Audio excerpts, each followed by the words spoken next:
Magandang araw. Ako muli ang inyong lingkod, si Miss Maria. At ngayong araw ay isang kwentong puno ng gigil, matinding tensyon at hindi inasahang mga twist ang aming ihahandog sa inyo. Inakala nilang madaling ibaon sa limot ang legal na asawa matapos ang isang trahedya sa bangin. Ngunit paano kung sa mismong gabi ng tagumpay ng mistress at ng taksil na asawa, magbabalik ang isang reynang may dalang walang awang paghihiganti. Makuha kayang muli ng mistress ang huling halakhak o tuluyan siyang mabubuwag ng isang napakalaking lihim?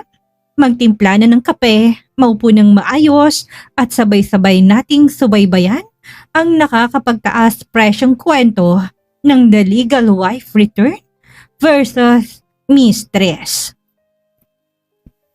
Sa mundo ng matataas na lipunan, walang mas masarap sa pakiramdam ni Chloe De Vega kaysa sa tagumpay ng kanyang kasamaan. Nakuha niyang lahat ng pangarap niya. Ang marangyang buhay, ang posisyon sa Montefalco Empire at ang lalaking minsan niyang pinagnasaan, si Ethan Montefalco. 5 taon nang nakakalipas mula nang ilaglag nila sa matarik na bangin ang legal na asawa ni Ethan na si Samantha. Sa paningin ng mundo, paray na si Samantha at pinalaglag ng sanggol sa kanyang tiyan. Ang basahan ay tuluyan ng natapon at ang mistress ang siyang nagsuot ng korona.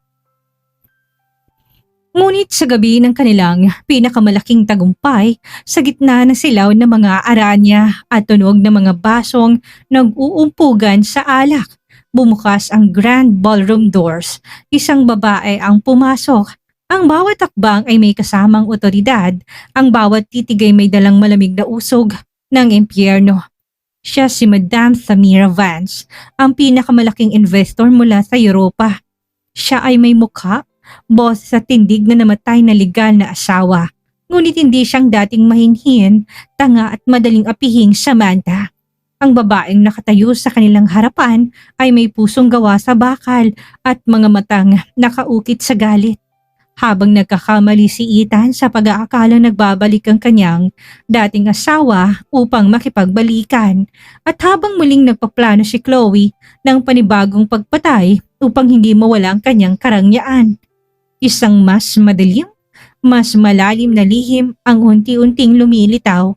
Ang pagbabalik ba na ito ay isang simpleng paghihiganti lamang ng isang legal na asawa o isang napakalaking bitag na inihanda ng isang taong hindi lang nila kilala?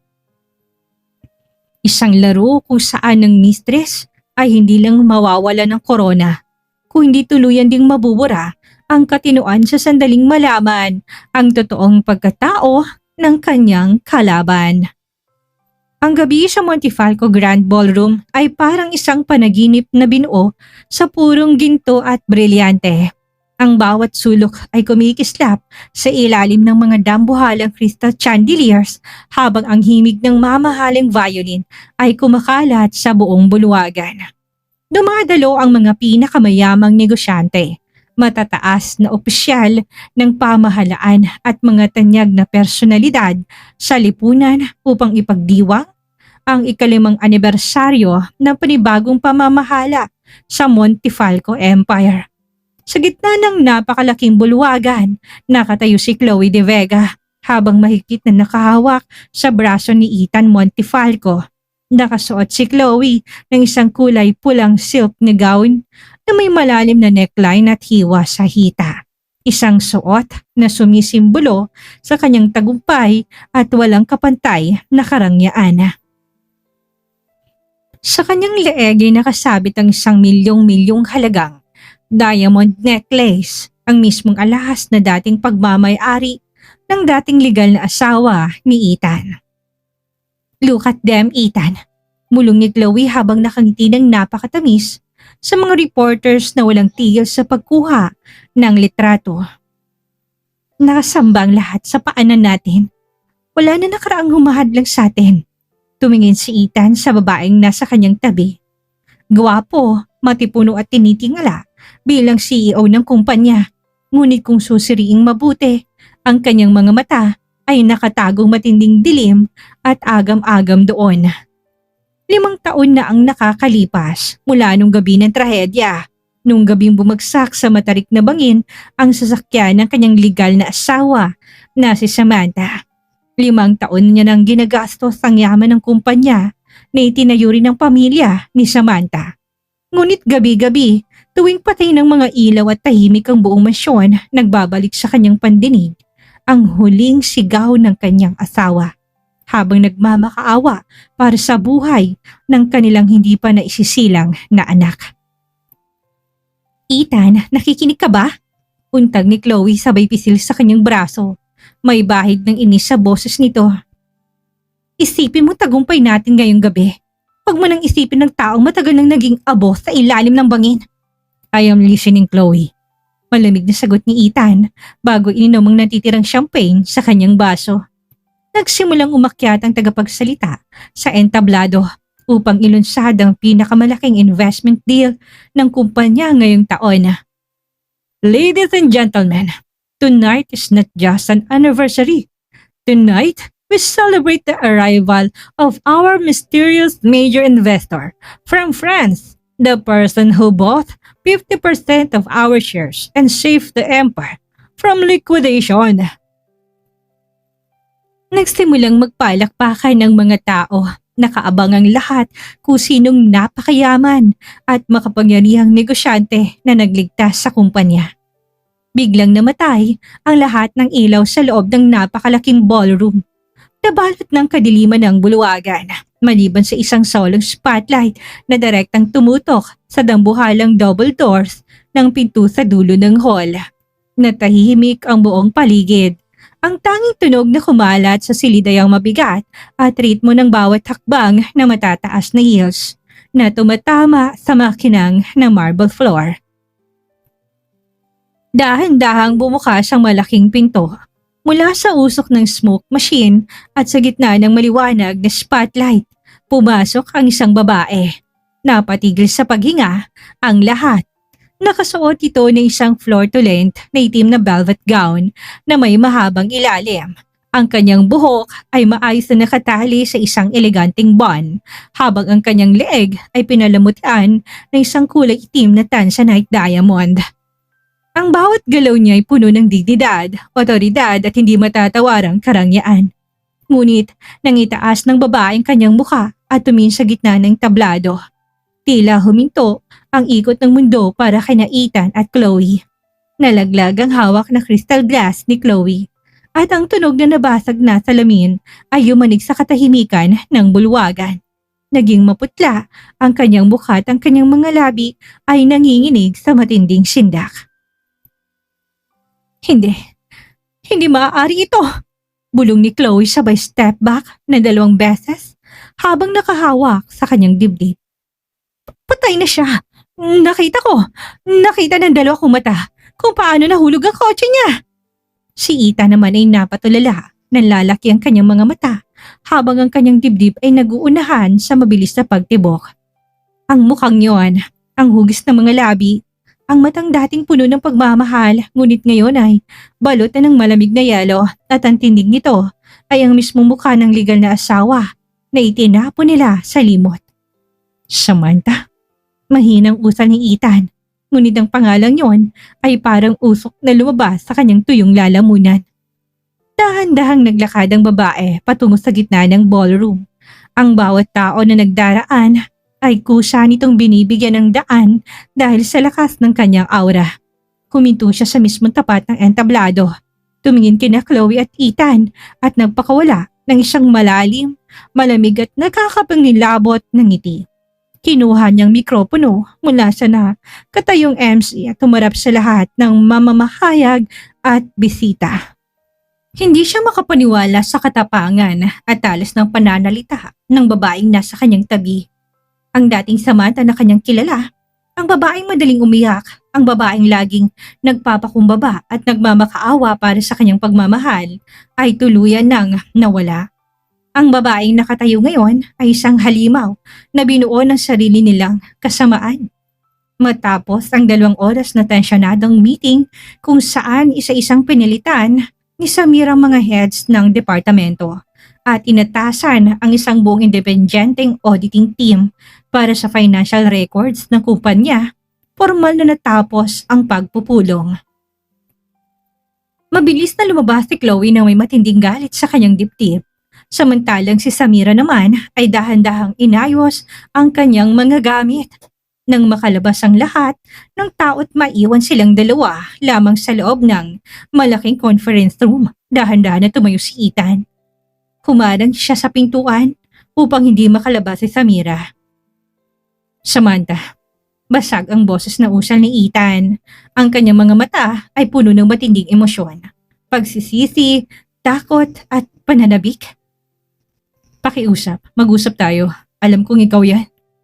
Walang ibang taong makakatitig sa akin ng ganyan kung hindi ikaw. Huminto si Samira, 2 hakbang ang layo kay Ethan. Hindi siya nagpakita ng kahit na anong takot o gulat. Mr. Montefalco, nakakalimutan mo yata ang ginagampanan mong papel dito. Malamig na wika ni Samira. I am Samira Vance at kung ang pag-uusapan natin ay hindi tungkol sa shares at kita ng kumpanya, aksaya lamang ito sa napakahalaga kong oras. Huwag mo nang itanggi. Emosyonal na sigaw ni Ethan sabay hawak sa mga balikat ni Samira. Alam kong galit ka. Alam kong gusto mo kaming gantihan. Patawarin mo ko, Samantha. Pakiusap. Patawarin mo ko. Nabulag ako ni Chloe. 5 taon na nakakaraan. Araw-araw kong pinagsisisihan ang nangyari sa'yo at sa anak natin. Sa bilis ng kidlat, inalis si Samira ang kamay ni Ethan at isang malakas at matunog na sampal ang ibinigay niya sa mukha ng lalaki. Lumikha ito ng isang malakas na echo ang sampal sa loob ng conference room. Napalingon si Ethan sa lakas ng tama habang ang kanyang pisngi ay mabilis na namula. Lumapit si Samira sa tenga ni Ethan. Ang kanyang hininga ay malamig at ang kanyang boses ay parang galing sa pinaka-ilalim ng impyerno. Ang lason na ibinuhos mo sa buhay ko ay hindi mawawala dahil lamang sa lumuhod ka at humingi ng tawad, Ethan. Bulong ni Samira habang nakatitig ng diretso sa nangangatog na mga mata ng lalaki. Huwag mong gagamitin ang pangalan ng anak ko para linis ng marumi mong konsyensya. Nagsisimula pa lang ang laro at sisiguraduhin ko na bago matapos ang taong ito, mawawalan ka ng kumpanya, ng dangal at ng katinuan. Nilampasan siya ni Samira at dahan-dahang naglakad palabas ng silid. Naiwang nakatayo si Ethan habang hawak ang kanyang namumulang pisngi. Tuluyang nalunod sa matinding takot at pagsisisi.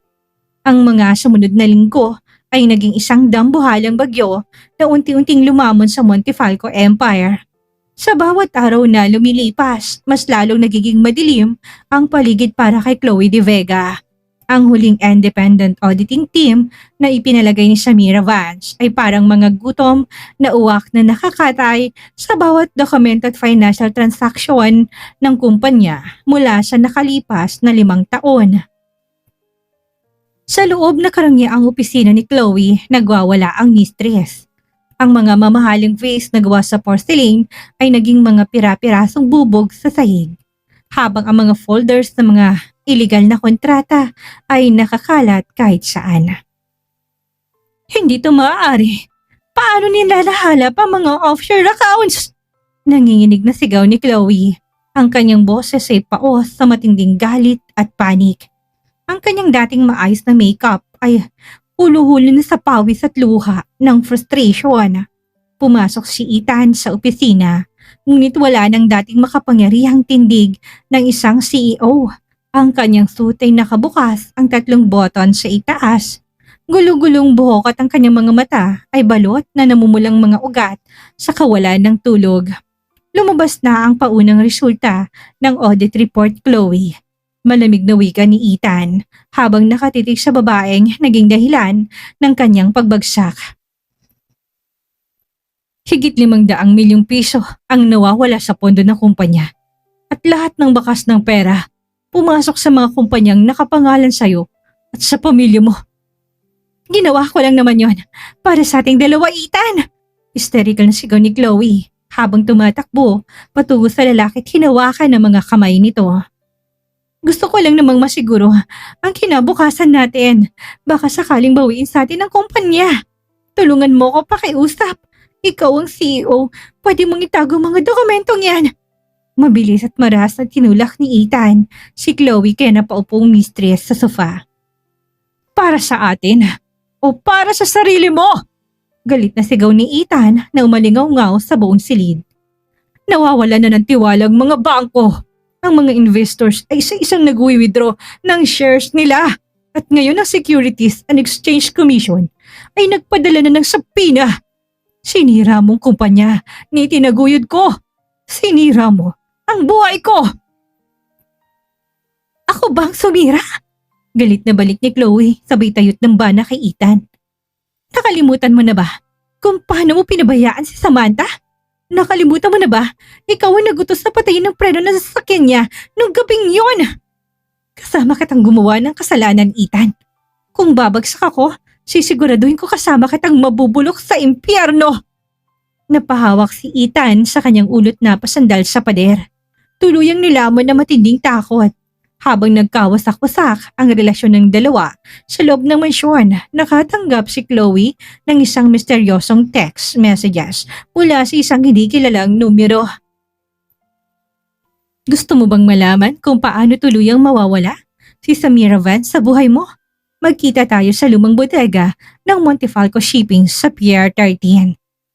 Siyam na gabi, mag-isa ka lang kung ayaw mong ibunyag ko sa pulisya ang ginawa mo kay Samantha 5 taon nang nakakaraan. Nanginginig ang mga daliri ni Chloe habang nakatitig sa screen ng kanyang telepono. Ang takot na mulang lahat, ang karangyaan, ang kalayaan at ang kapangyarihan ay naging matinding lason sa kanyang isip. Naging bulag siya sa panganib. 5 taon na. Bulong ni Chloe sa kanyang sarili habang nanilisik ang mga mata. Kung nagawa kong patayin ng legal na asawa noon, kakayanin din kitang patayin ngayon kung sino ka man.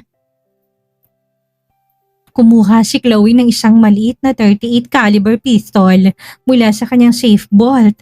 Itinago to sa loob ng kanyang mamahaling designer handbag at mabilis na lumabas ng mansyon nang walang nakakaalam. 9 ng gabi. Ang lumang bodega sa Pier 13 ay nakatayo sa gitna ng kadiliman at amoy ng maalat na dagat. Ang hangin ay malamig at humahagupit sa kalawanging yero ng gusali na naglilika ng nakakatakot na kalampag. Bumaba si Chloe mula sa kanyang sasakyan. Bawat takbang ng kanyang heels sa basang simento ay lumilika ng eko na nakakilabot. Dahan-dahan niyang itinulak ang kinakalawang na pinto ng bodega. Nandito na ako! Sigaw ni Chloe habang umiikot ang kanyang tingin sa madilim na silid. Magpakita ka! Huwag ka na magtago! Biglang umaningaw-ngaw ang tunog ng isang solong palakpak. Bumukas ang isang maliit na spotlight sa gitna ng malaking bodega. Sa ilalim ng ilaw, nakaupo si Samira Vance sa isang simpleng wooden chair. Nakasuot siya ng isang eleganteng itim na leather coat habang ang kanyang isang binti ay nakapatong sa isa. Sa kanyang kamay ay hawak niyang isang porcelain cup na mainit na kape. Tila ba nagpapahinga lamang sa isang mamahaling cafe. Pumunta ka nga, Chloe. Banayad, ngunit malamig na wika ni Samira baro uminom ng kape. Ang takot at inggit talaga ang pinakamagandang paen para sa isang tulad mong tanga. Ikaw? Galit na sigaw ni Chloe. Sa matinding galit at desperasyon, mabilis nang nilabas ang baril mula sa kanyang bag at pinalitadong itinutok ito ng diretso sa noo ni Samira. Sinasabi ko na nga ba? Ikaw ang nagpapadala ng mga pananakot na yan. Nagbabalik ka para bawiin si Ethan? Bawiin ang kumpanya? Hindi ko ibibigay sa'yo ang buhay na pinaghirapan ko makuha. Nanatiling kalmado si Samira. Hindi malang pumatak ang pawis sa kanyang mukha at hindi malang nanginig ang kanyang mga labi habang nakatitig sa dulo ng baril. Pinaghirapan? Dahan-dahang binaba ni Samira ang kanyang tasa sa maliit na mesa sa kanyang tabi. Ang pumatay ng kapwa mo babae? Ang pumatay ng isang hindi pa naisisilang na sanggol sa tiyan ng legal na asawa? Yun ba ang tinatawag mong paghihirap, Chloe? Oo, estupida! Hysterical na sigaw ni Chloe. habang nanginginig ang mga kamay sa trigger ng baril. Dahil nababagay lang kayo sa impyerno, patay ng anak mo ng gabing itinulak namin ang kotse mo sa bangin. Narinig kong pagmamakaawa mo. Narinig ko kung paano ka umiyak habang dumanak ang dugo sa hita mo bago nahulog ang kotse. At kung kailangan patayin kita ulit, ngayong gabi para manatili sa akin ang lahat, ay gagawin ko. Isang napakalalim at nakakakilabot na tawa ang pinakawalan ni Samira. Yan ang paborito kong kwento, Chloe. Ang pag-amin ng isang kriminal. Anong pinagsasabi mo? Nitong sigaw ng mistress. Biglang nagdiwanag ang buong bodega ng bumukas, ang 10 nabuhalang industrial floodlights. Lumitaw mula sa kadiliman ang dose-dose ng mga pulis na may hawak na matataas na kalibre ng baril, kasamang mga matataas na opisyal ng NBI. Sa gitna nila ay nakatayo si Ethan na nakahawak sa kanyang mukha habang umiiyak sa matinding pagkabigo at galit. At sa itaas ng bodega, ang 3 dambuhalang LED screens at mga video camera ng pambansang telebisyon ay nakatutok sa mismo mukha ni Chloe. Ang kanyang bawat salita, ang kanyang pag-amin sa pagpatay kay Samantha at sa bata ay naipalabas ng live sa buong bansa. Nalaglag ang baril mula sa mga kamay ni Chloe habang napapalibutan siya ng mga ilaw ng kamera at ang sigaw ng mga pulis. Ibaba mong armas mo, na-accordo ng buong lugar, sigaw ng SWAT commander. Napatingin si Chloe kay Samira na dahan-dahang tumayo galing sa kanyang upuan, inayos ang kanyang leather coat at binigyan siya ng isang huling ngiti ng tagumpay. Ang nagkakabuhol-buhol na tunog ng mga sirena ng pulis ay umaningaw-ngaw sa buong Pier 13. Sumasabay sa hampas ng malamig na alon ng dagat, ang nakakasilaw na pula at bughaw na ilaw mula sa mga mobile patrol units ay nagpaikot-ikot sa simulaing madilim na bodega na pinalibutan na ngayon ng dose-dose ng Armando Miero ng Special Action Force at NBI agents. Nakaluhod sa basang semento si Chloe De Vega. Ang kanyang mamahaling designer handbag ay nakakalat sa sahig at ang 38 caliber pistol ay nakalapag sa kanyang harapan. Isang tahasang ebidensya ng kanyang tangkang pagpaslang. Ang kanyang buhok na dating maayos na nakastyle ay gulo-gulo na ngayon at ang kanyang mukha ay balot ng pawis at basag na makeup dahil sa hindi mapigilang pag-iyak. Ibaba ang mga kamay at huwag kang gumalaw, sigaw ng NBI team habang mabilis na lumalapit. Mabilis na hinawakan ng 2 lalaking opisyal ang magkabilang braso ni Chloe at marasyang itinaas bago pinalipit ng matigas at malamig na bakal na posas ang kanyang mga pulso. Ang tunog ng klik ng posas ay parang hatol ng bitay sa kanyang mga tenga. Hindi! Binitag niyo ako! Nagsinungaling lang ako kanina! Wala akong inamin! Hysterical na sigaw ni Chloe habang nagpupumiglas sa hawak ng mga otoridad. Tumingin siya sa paligid at nakita ang mga cameraman ng pambansang telebisyon na walang patid sa pagkuha ng anggulo ng kanyang pagkaaresto. Ang kanyang boses, ang kanyang galit at ang kanyang buong pag-amin ay napanood na ng milyong-milyong Pilipino sa buong bansa. Chloe De Vega, sinasaad sa batas ang iyong pagkaaresto sa kasong attempted murder, conspiracy to commit murder, embezzlement at qualified theft. Malamig na pagbabasa ng pulis sa kanyang mga karapatan. Ano man ang iyong sabihin ay pwedeng gamitin laban sa iyo sa hukuman. Ethan, tulungan mo ako! Sigaw ni Chloe na makita si Ethan na nakatayo malapit sa pintuan ng bodega. Pinalilibutan din ng mga investigador. Mahal kita, Ethan! Ginawa ko lang yun para sa atin! Sabihin mo sa kanila na wala tayong kasalanan! Dahan-dahang lumapit si Ethan sa kinaroonan ng mistress. Ngunit wala ng bakas na pagmamahal o pagnanasa sa kanyang mga mata. Ang naroon na lamang ay ang purong pagkaawa sa sarili, matinding puot at kawalan ng pag-asa. Para sa atin, basag ang boses sa tanong ni Ethan. Ang kanyang mga mata ay balot ng luha habang nakatitig sa babaeng kanyang pinagpalitan sa kanyang legal na asawa. Inamin mo sa harap ng buong mundo na ikaw ang nagutos sa sirain ng preno ng sasakyan ng asawa ko. Pinalabas mo sa akin na aksidente ang lahat. Ikaw ang pumatay sa anak ko, Chloe. Sinira mong pamilya ko. Sinira mong kumpanya ko. At ginawa mo kong isang halimaw. Hindi, Ethan. Nabulag lang ako sa pagmamahal sa'yo. Pagmamakaawa ni Chloe habang pilit na umaabot ang kanyang mga nakaposes na kamay. "Huwag mong dungisan ng salitang pagmamahal," mariing sagot ni Ethan bago tumalikod at hindi na muling tumingin sa mistress habang ito'y kinakaladkad ng mga pulis palabas ng bodega patungo sa naghihintay na kulungan. Naiwan ang katahimikan sa loob ng bodega nang maikarga na si Chloe sa mobile patrol.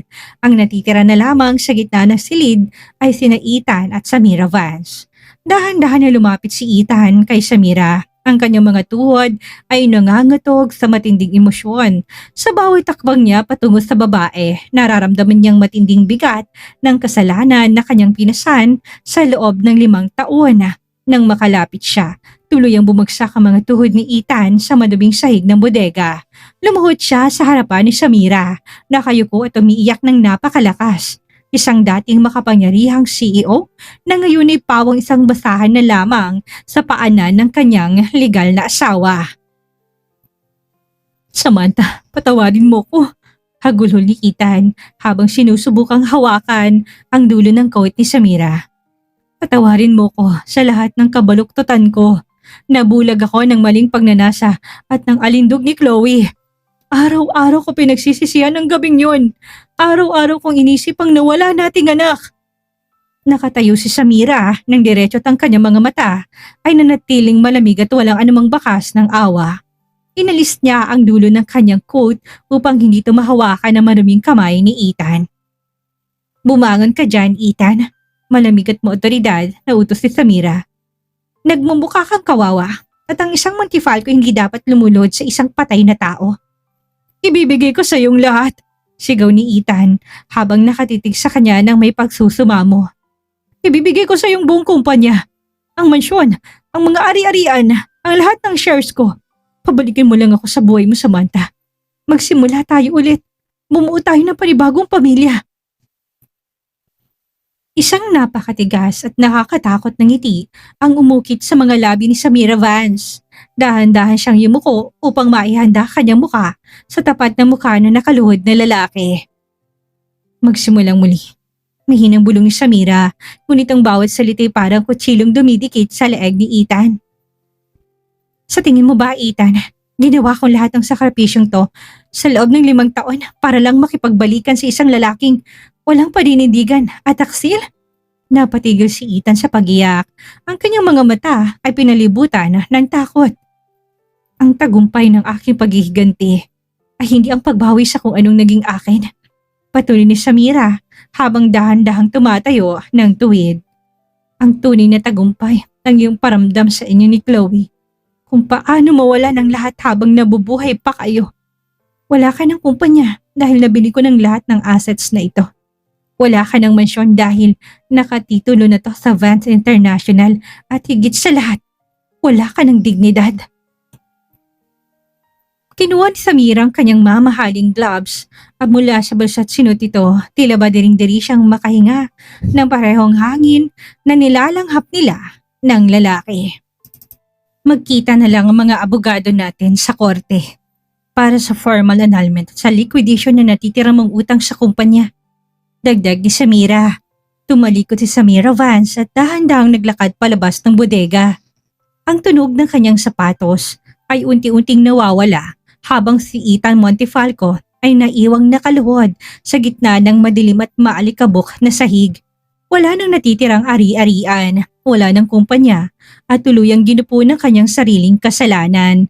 Nabalot na nakakabingit katahimikan ang pinakamataas na palapag ng Vance Tower matapos ang 3 buwang walang patid na bagyo sa mundo ng negosyo at hostisya. Sa labas na nambuhalang sa 10 bintana ng executive office, tanaw ang buong Kalakang Maynila sa ilalim na nag-aagaw na dilim at liwanag ng dusk. Ang mga ilaw ng lungsod ay pumasok sa silid, ngunit wala itong kayang hatid na init sa malamig at formal na silid kung saan nakatayong babaeng nagpabagsak sa 2 pinakamalaking pangalan sa lipunan.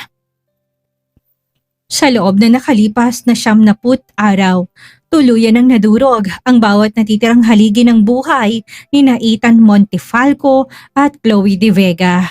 Ang bawat pahayag sa balita, ang bawat desisyon ng korte at ang bawat pagkakataong pumasok ang mga pulis sa buhay ng dalawa ay parang isang maingat na inihandang domino na ginawa ng isang master strategist. Si Chloe formal ang pinalipatan sa pambansang bilangguan para sa mga kababaihan matapos satulan ng mabigat na parusa dahil sa kasong attempted murder, qualified theft at arson.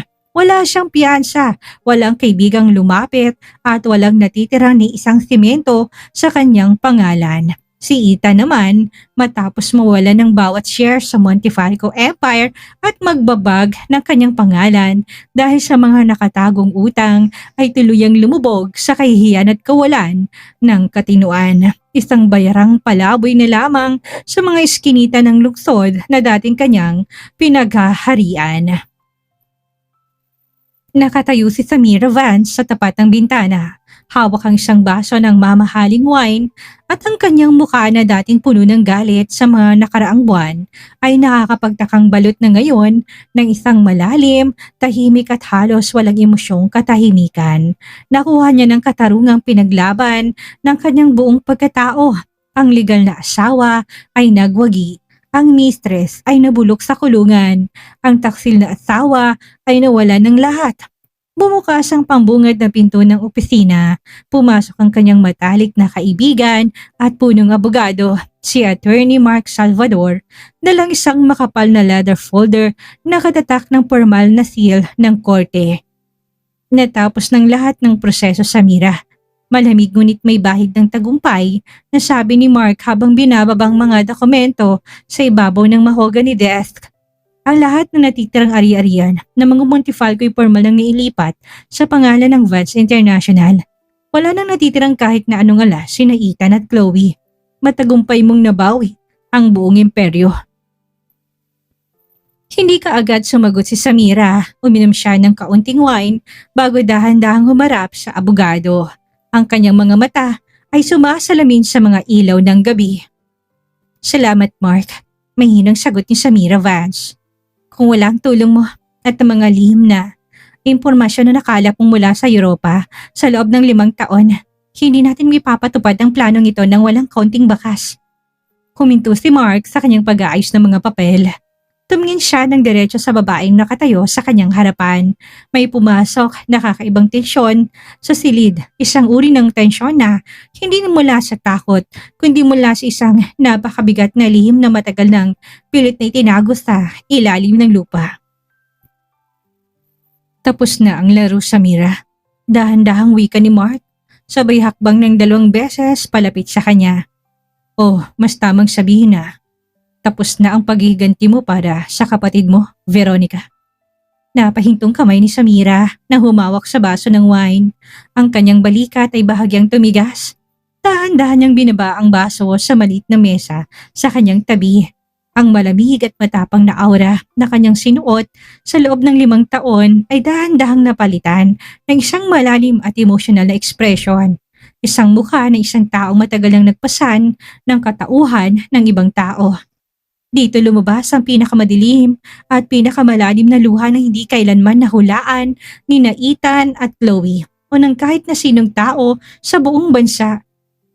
Ang totoong Samantha Montefalco, ang mahinhin, mabait at legal na asawa na walang ibang ginawa kundi ang magmahal ng buo, ay tunay nang namatay 5 taon na nakakaraan nung gabing yun sa matarik na bangin matapos sirain ni Chloe ang preno ng kanyang sasakyan. Hindi nakaligtas si Samantha. Ang kanyang sasakyan ay tuluyang sumabog sa ilalim ng dalampasigan at ang kanyang katawan, kasamang kanyang hindi pa naisisilang na sanggol, ay natagpuan ng isang lihim na private investigator sa dalampasigan. Ngunit ang babaeng nakatayo ngayon bilang Madam Samira Vance ay walang iba kundi si Veronica Vance.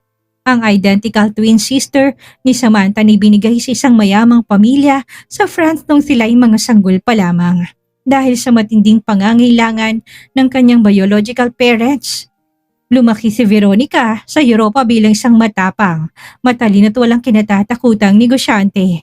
Wala siyang kaalam-alam na meron siyang kakambal na kapatid sa Pilipinas.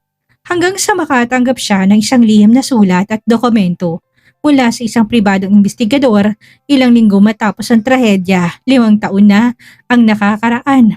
Kasama sa sulat ang diary ni Samantha, ang mga patunay ng pang-aabuso at pagtataksil ni na Ethan at Chloe at ang huling mga audit records na nagpapakita kung paano dahan-dahan na pinalabas na marumi ang pangalan ni Samantha bago siya pinatay. Nang mabasa ni Veronica ang bawat linya na isinulat ng kanyang kapatid, ang bawat luha at ang bawat pagmamakaawa para sa buhay ng kanyang anak at ang matinding pait ng pagtataksil, isang halimaw na paghihiganti ang naipanganak sa kanyang dibdib. 5 taon, bulong ni Veronica, habang dahan-dahan niyang nilalabas ang isang lumang kulay rosas na lakit mula sa kanyang bulsa. Binuksan niya ito at lumitaw ang larawan ng totoong Samantha. May ngiti sa mga labi at puno ng kabaitan ang mga mata. 5 taon kong pinag-aralan ang bawat galaw niya at ang bawat tono ng kanyang boses at ang bawat paraan ng kanyang pagtitig. Ginawa kong isang sandatang bukang ipinagkaloob sa aming dalawa ng langit. Napakadesperado ng ginawa mo, Veronica. Mahinang wika ni Mark. Pumasok ka sa mundo ng mga tao na hindi mo naman dating kilala. Nagpanggap kang yung mga namatay na kapatid upang gamitin ang takot at konsensya ng mga kriminal na yun. Isang malamig ngunit may halong pait na ngiti ang sumilay sa mga labi ni Veronica. Hindi ako pumasok sa mundo nila para maging bahagi nito, Mark. Pumasok ako para maging bagyo na wawasak sa kanila. Inisip ni Ethan na nagbalik ang kanyang asawa para makipagbalikan. Inisip ni Chloe na nagbabalik ang kanyang kaaway para agawin ang kanyang posisyon. Walang nakakaalam na ang totoong kaaway na pumasok sa buhay nila ay ang multo ng katarungan na walang balak magpatawad. Lumapit si Veronica sa bintana at tumingin muli sa malawak na gabi. Patay na si Samantha Montifalco at ang pangalang niyan ay mananatiling malinis sa tahimik na nagpapahinga sa piling ng kanyang anak. Ngunit ang kanyang dugo, ang kanyang dignidad at ang kanyang kapangyarihan ay pinaglaban ng kanyang kambal. Anong gagawin mo ngayon? Tanong ni Mark. Tumingin si Veronica sa kanyang abogado at sa kauna-unahang pagkakataon, sa loob ng 5 taon ang kanyang mga mata ay pinalibutan ng tunay na katahimikan ng tagumpay. Ibibigay ko ang huling regalo sa aking kapatid.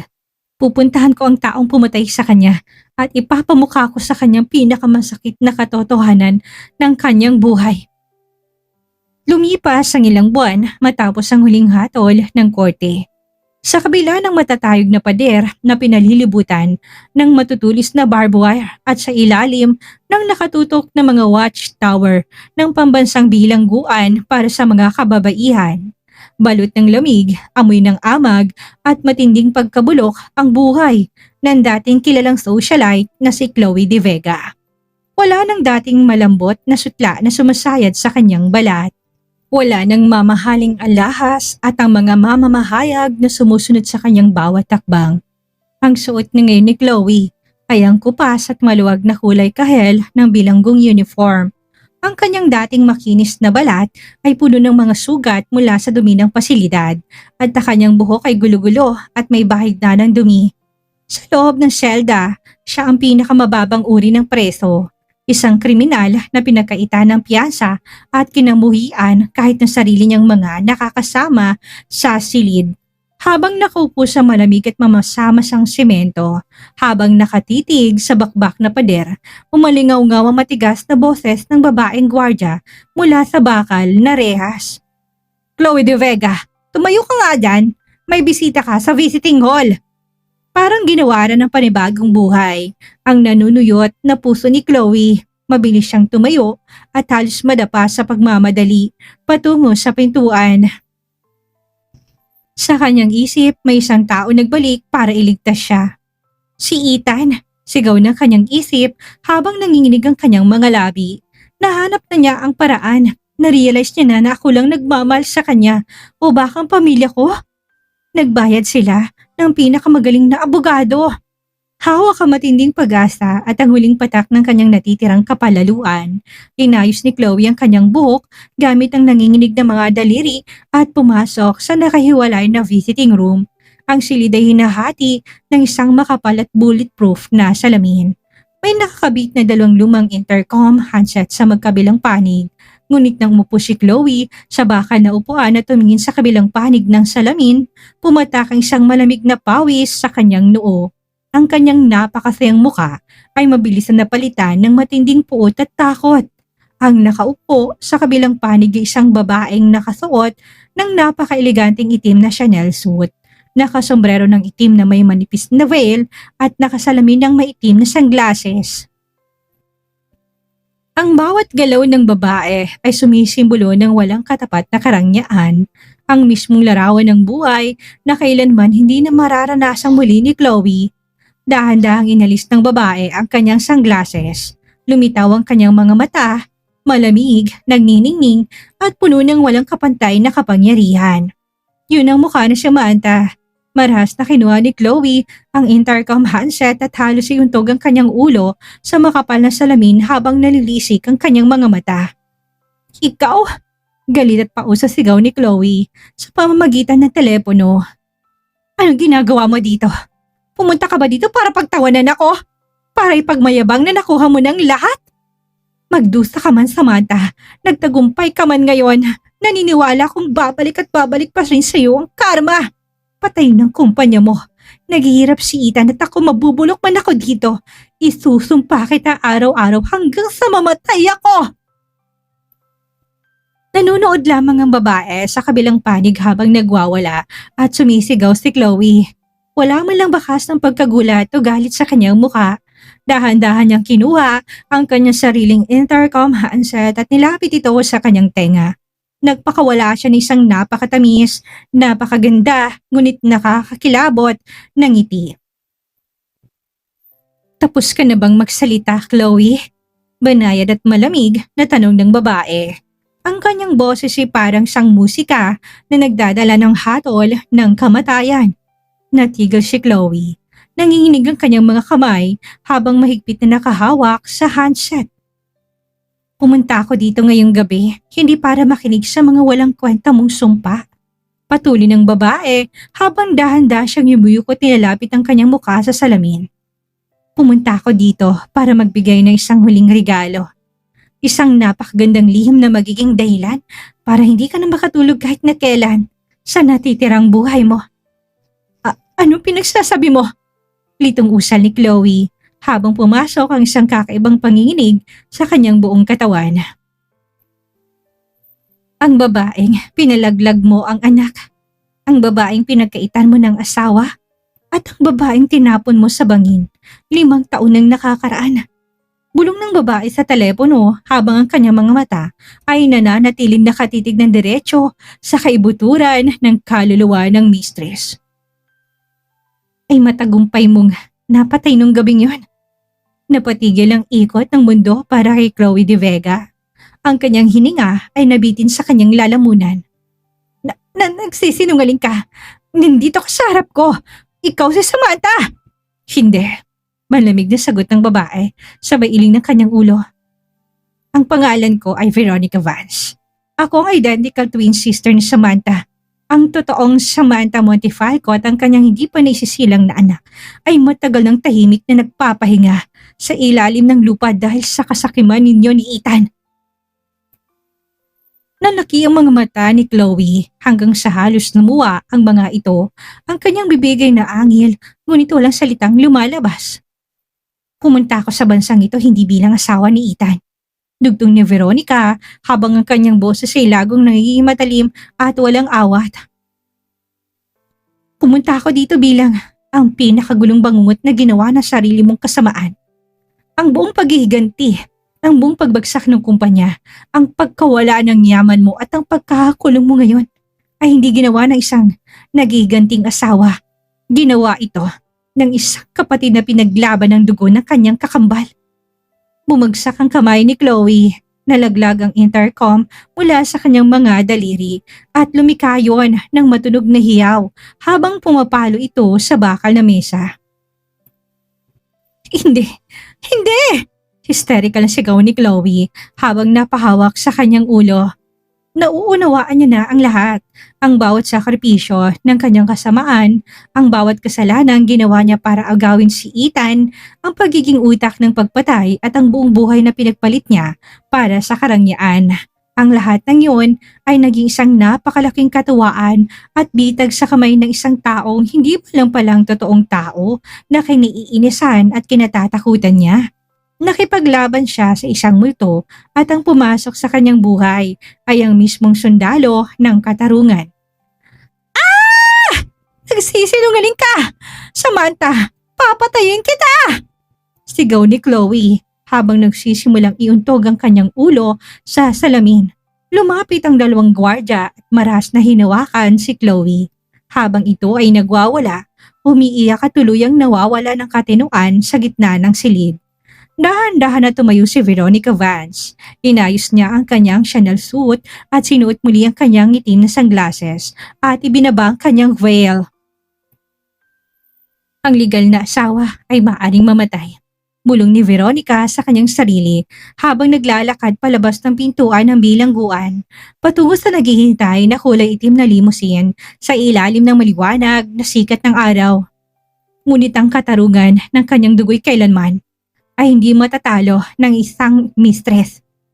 Sa loob ng madilim na pasilyo ng kulungan, umalingaw-ngaw ang hysterikong sigaw at halakak ng isang nababaliw na mistress habang ang tunay na Reyna ay tuluyan na naglakad patungo sa kanyang sariling imperyo, malaya, nagwagi at walang kapantay. 5 taon ang mabilis na lumipas matapos ang makasaysayang pagbagsak ng Montefalco Empire at ang pagkakakulong ng mistress na si Chloe de Vega.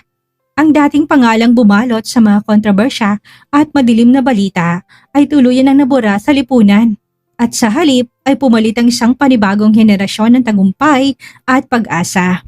Sa gitna ng napakalawak na ubasan at magagandang mansyon sa Tuscany, Italy, umiihip ang malamig at preskong hangin. Ang mga dahon ng olive trees ay sumasayaw sa ilalim ng maliwanag at maaliwalas na sikat ng araw. Dito itinayo ni Veronica Vance ang kanyang bagong buhay, malayo sa ingay ng Maynila, malayo sa mga alaala ng pagtataksil at malayo sa mga taong nagdala ng dusa sa kanyang pamilya. Sa malaking balkonahe ng kanyang private villa, nakatayo si Veronica habang nakatingin sa malawak na tanawin. Nakasuot siya ng isang simpleng white na linen dress. Ang kanyang buhok ay malayang sumasabay sa hangin at sa kanyang mga labi ay nakaukit ang isang tunay at payapang ngiti. Isang ngiti na kailanman hindi niya naipakita nung nabubuhay pa siya sa ilalim ng pangalan ni Samira o ni Samantha. Napakalalim naman ng iniisip mo, mahal ko. Isang mainit at malambing na boses ang malingaw-ngaw mula sa kanyang likuran. Dahan-dahang lumingon si Veronica at kumiti nang makita ang kanyang asawa na si Armand de Vance, ang kilalang European shipping magnate na naging pader at sandigan niya nung mga panahong halos mawasak ang kanyang pagkatao sa gitna ng kanyang paghihiganti. Si Armando ang taong nakakilala sa totoong Veronica, ang babaeng matapang ngunit may malambot na puso na nagdusa para sa kanyang kakambal. May dalang 2 tasa ng mainit na kape. Si Armando tinabot ang isa kay Veronica bago to pinalibutan ng kanyang mga braso mula sa likuran. Iniisip ko lang kung gaano kaganda ang buhay ngayon, Armand. Mahinang sagot ni Veronica habang sinasandal ang kanyang ulo sa dibdib ng asawa. Naisip ko kung nakikita ba tayo ni Samantha mula sa langit. Napanatag ng kaluluwa ni Samantha, Veronica. Malambing na bulong ni Arman habang hinahagkan ang kanyang buhok. Naisagwa mo ng katarungang nararapat para sa kanya. Nabawi mo ng kanyang dangal at nailigtas mong pangalan ng iyong pamilya. Ngayon oras na para mabuhay ka para sa sarili mong pangarap at kaligayahan. Biglang bumukas ang glass doors ng balkonahe at 2 malilit na footsteps ang mabilis na tumakbo patungo sa kinaroonan ng mag-asawa. Mommy! Daddy! Look at what I found in the garden! Masayang sigaw ng 4 na taong gulang na si Samantha, ang batang babaeng pinangalan ni Veronica sa kanyang namatay na kambal. Hawak nitong isang maliit na sunflower habang nakangiti ng napakatamis. Kasunod nito ang kanyang twin brother na si Fabian Vance, isang batang may matatalinong mata at buong-buong hawak ang kamay ng kanyang kapatid upang siguraduhin na hindi ito madadapa. Lumuhod si Veronica at mabilis na nirentahan ng yakap ang kanyang dalawang anak. Sa bawat talik niya sa pisngi ng mga bata, nararamdaman niyang kompletong pagkabuo ng kanyang puso. Ang buhay na dating inagaw at pinatay ng inggit at pagtataksil ay muling isinilang sa pamamagitan ng pagmamahal at ng bagong pamilya. Sa kabilang dako naman ng mundo, sa loob ng pambansang bilangguan, si Chloe De Vega ay tuluyan ng nalimutan ng mundo. Nabubuhay sa sarili niyang katang-isip at kabaliwan habang pinagsisilbihan ang habang buhay na parusa. Si Ethan Montefalco naman ay nanatiling isang bayrang laborer sa malalayong lalawigan. Walang natitirang ari-arian at araw-araw na pinapahirapan ng kanyang sariling konsensya at pagsisisi. Ngunit para kay Veronica Vance, ang mga taong yun ay pawang mga lumang pahina na lamang na isang aklat na tuluyan niya ng sinarado. Tumingin si Veronica sa asul na kalangitan habang hawak ang kamay ng kanyang asawa at mga anak. Magpahinga ka na, Samantha, bulong ni Veronica sa kanyang isip. Ang Rina hindi lang nagwagi sa laban. Nahanap din niya ang kanyang sariling kaharian ng tunay na ligaya. At dito nagtatapos ang nakakagigil at nakakatindig balahibong kwento ng The Legal Wife Return versus Mistress. Ako po inyong lingkod na si Miss Maria at sigurado kung hanggang ngayon ay mabilis pa rin ang tibok ng inyong mga puso sa matinding plot twist ng buhay ni na Veronica, Ethan at Chloe. Ano nga bang aral na may iwan sa ating mga puso ngayong gabi? Ang kasamaan at pagtataksil ay maaring magtagumpay sa maikling panahon, ngunit kailanman hindi ito makakabuo ng isang matatag at totoong kaligayahan. Ang perang nakuha sa panlilinlang at ang pag-ibig na inagaw sa kapwa ay parang bahay na itinayo sa buhangin. Sa sandaling humagupit ang bagyo ng katarungan, Jack nakusa itong mabubuwag. Matuto tayong magmahal ng may katapatan at marunong gumalang sa sumpa ng kasal. Dahil ang karma, tulad ng nakita natin ay walang pinipiling oras at lugar kapag naningil. Maraming salamat sa inyong walang sawang pagsubaybay at pakikinig. Huwag kalimutang i-like, mag-comment ng inyong mga reaksyon at mag-subscribe para sa susunod pa nating mga nakakapanabik na kwento.